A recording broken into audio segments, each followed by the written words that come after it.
news from ITN. Gorbachev, the last president of the Soviet Union, resigns. The red flag of communism is lowered over the Kremlin.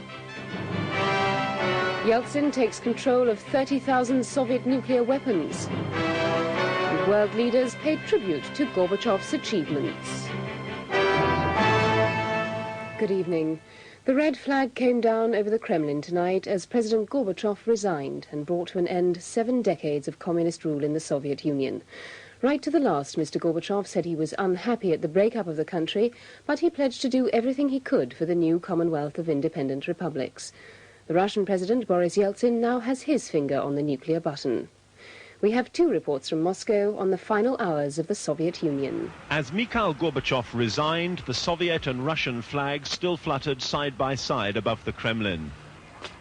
But Mr. Gorbachev finally brought the curtain down on the Soviet Union and his own extraordinary career. Compatriots, due to the situation which has evolved as a result of the formation of the Commonwealth of Independent States, I hereby discontinue my activities at the post of President of the USSR. The manner of his departure reflected the nature of his rule. The Kremlin, so long the forbidden city of the Soviet Empire, opened its doors to the world. Mr. Gorbachev quit live on satellite TV. This society has acquired freedom. It has been freed politically and spiritually, and this is the most important achievement that we have yet to fully come to grips with. And we haven't, because we haven't learned to use freedom yet.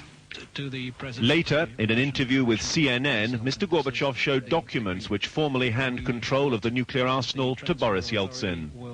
He was now stripped of all power. We are cooperating, I think, in the interest of our states, in the interests of the Commonwealth, in the interests of the world. Mikhail Gorbachev inherited an empire maintained by the iron fist of central control. He's leaving behind 15 independent states which share only a disastrous economy and an uncertain future. Tonight, the Kremlin's red flag was lowered for the last time. People in this country, said Mr. Gorbachev, are ceasing to become citizens of a great power. Tim Hewitt, ITN, Moscow. Out with the old, in with the new. Russia's tricolour tonight replacing the red flag over the Kremlin. A country renamed and reborn, and now in the hands of Boris Yeltsin. The Russian president has today received control of the former Soviet nuclear arsenal. He reassured the West that he'd strive to prevent it ever being used. The nuclear weapons are going to be controlled by just one person, and I don't want the international community to be worried about it.